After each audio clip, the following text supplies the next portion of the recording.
Hello everyone, welcome to the channel, and today I'm very excited to bring you a review of set 75326, Boba Fett's Throne Room. Just how good really is this set, and how well will it compare to the original Jabba's Palace set? Let's find out. Starting off the minifigures, we have Boba Fett and Fennec Shand. This Boba Fett is the same one that we got in the $50 Slave 1. Overall, I'm a pretty big fan of this figure. I really like the black on the torso and the legs. The one problem that I do have this, and other people have pointed this out as well, is that the color of the helmet is not quite accurate to what we see in the Book of Boba Fett. So a darker green would have been nice. There is some yellow and red markings on the arms as well, which is nice to see, along with that light green jetpack on the back. Now, the gun that he is using is it's pretty cool. It's a just a normal blaster and then a lightsaber hilt on the end, which I thought was kind of neat. And then moving on to the Fennec Shand, I think this is an okay figure.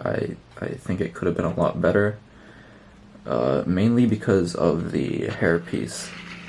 I am really not a big fan of the hairpiece that they chose. I feel like it just doesn't really capture what the actor's hair looked like in the show.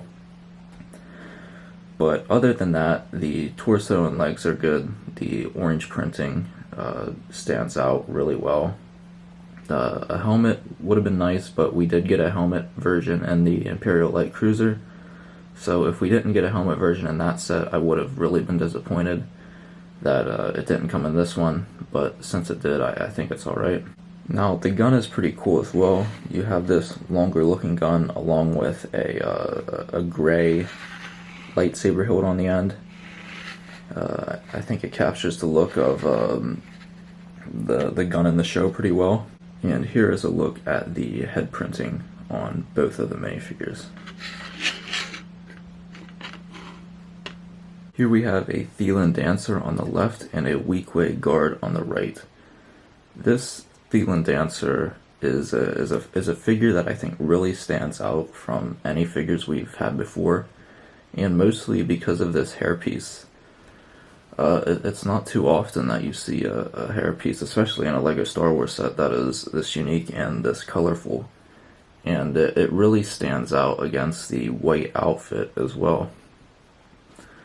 And overall, I am very impressed with this figure. You can see that there is some back printing and a double-sided head as well.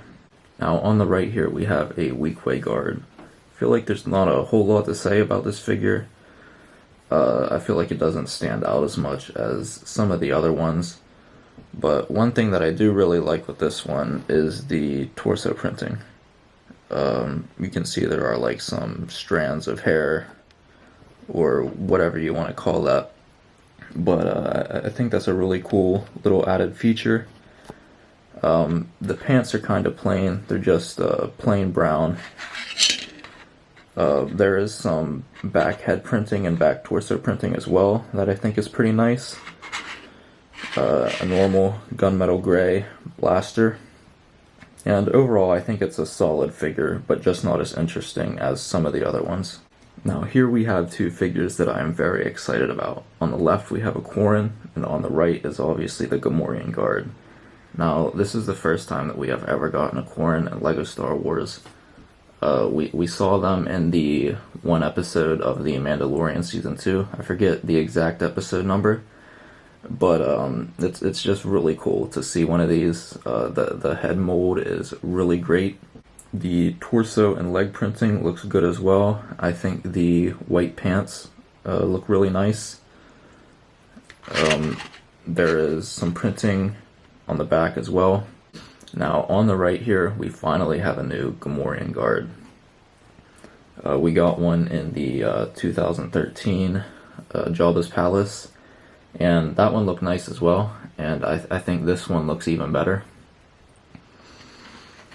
The weapon looks really nice, and all this, the the chest armor, the shoulder plates, and the head, it is all just one piece that you can see here.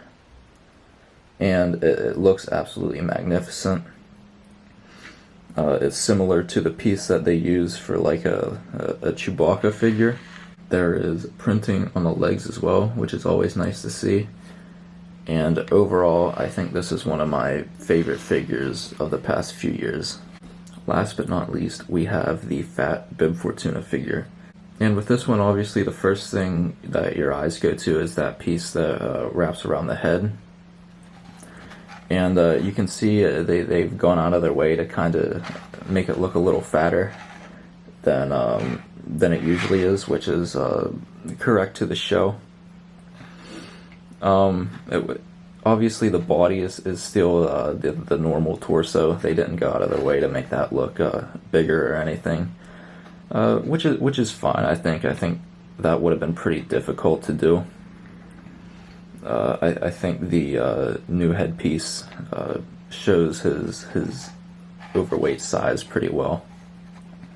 Another thing I want to point out with this figure is the colors.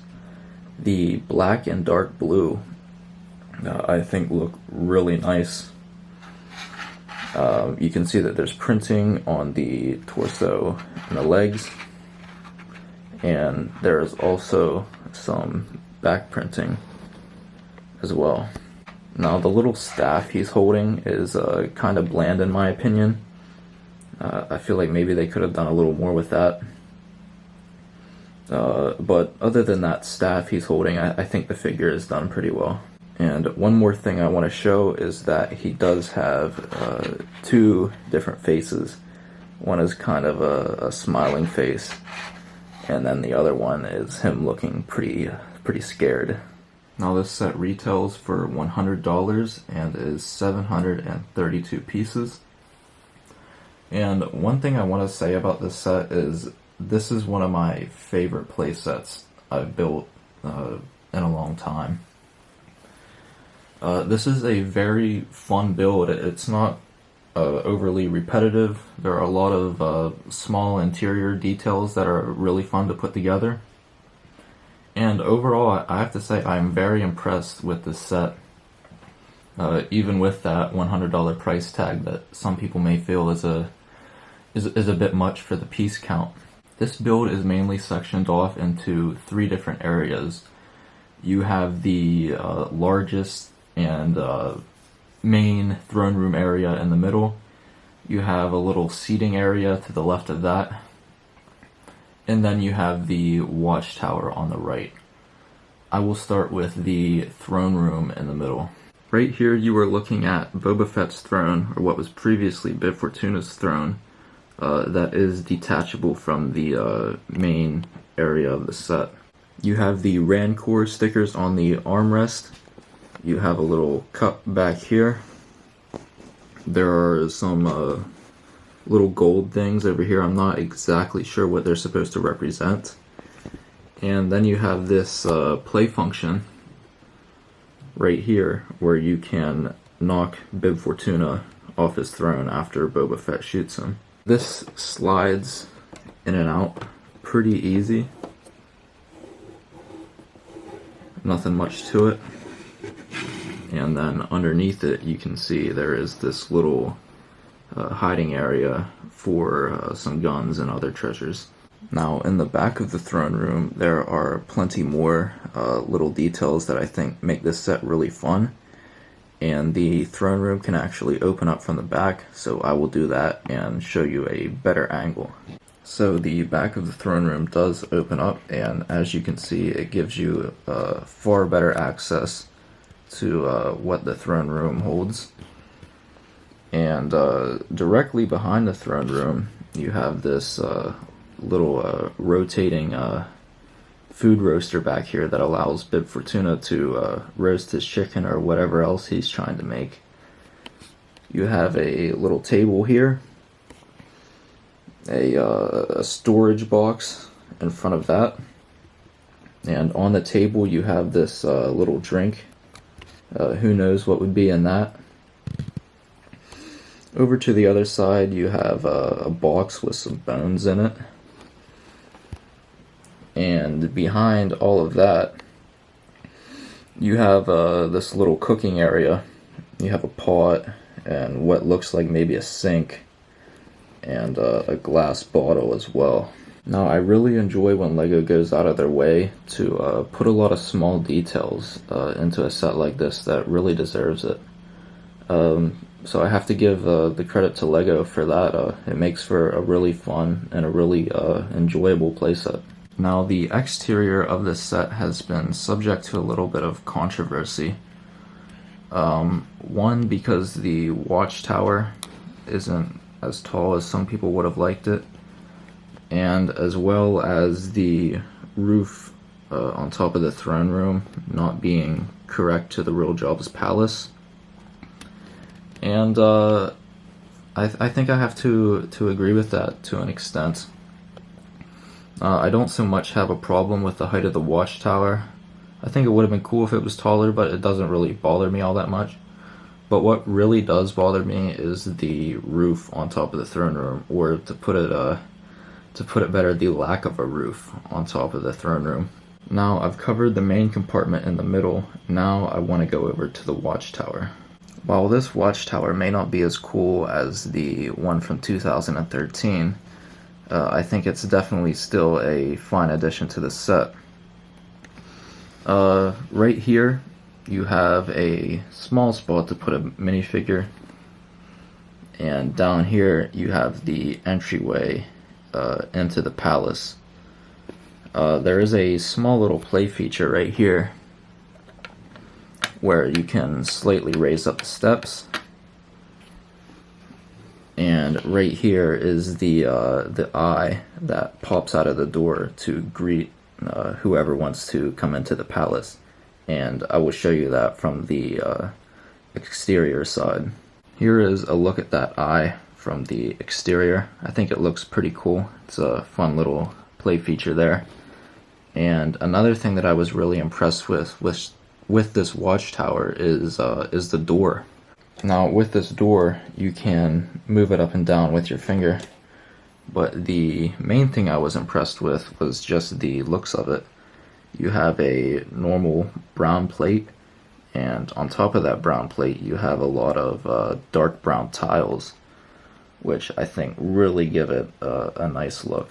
Now, the final area of the set is quite a small one, but I think it's a really good addition. It's one that we've never seen before, and I think it finishes the set quite nicely. I don't think the set would. I don't think I would view the set the same without this compartment over here. You have a small table, and then you have some red seats around that table where guests in the palace can wait around or eat or do whatever. In the back, you have a glass cup, which I thought was a cool little detail. On top of that, you have a barrel, and you can store some things inside of that barrel. And here is a view of that last compartment from the exterior. Overall, my views of this set are pretty positive. I think it's one of the better playsets we've ever gotten from LEGO Star Wars. I think it holds up well to the original 2013 Jabba's Palace. I think the color scheme is really nice. You have those tan colored bricks along with some brown and dark tan and gray. I think it really captures the look of Jabba's Palace really well. Also, there are a lot of play features and small interior details that make this set really enjoyable and really fun. And also, another thing to mention is the minifigures. This set comes with 7 minifigures, and I think each of them are really good. Most of them are actually exclusive, which is a big plus. Some problems I do have with this set is definitely the absence of the proper roof. I think that is a big detractor from the value. Also, although most of the minifigures are great, The Boba Fett minifigure and the Fennec Shand minifigure both had some issues. The Boba Fett figure not having the right color of helmet, and the Fennec Shand minifigure not having an accurate hairpiece was also something that I thought could have been better. Is this set worth $100? Ultimately, I think it is. Is this the best value set we've ever gotten for that $100 price point? I would have to say no. But overall, I think this is a great playset with amazing minifigures, and it even has decent display value in my opinion. Overall, I think I have to give this set a 9 out of 10. This is going to be it for my review of Boba Fett's Throne Room. I'd like to thank you for watching. Make sure to like and subscribe if you'd like. I should have some comparison videos coming out pretty soon, along with another episode of the Striker Brick Show. And with that being said, I'll see you next time.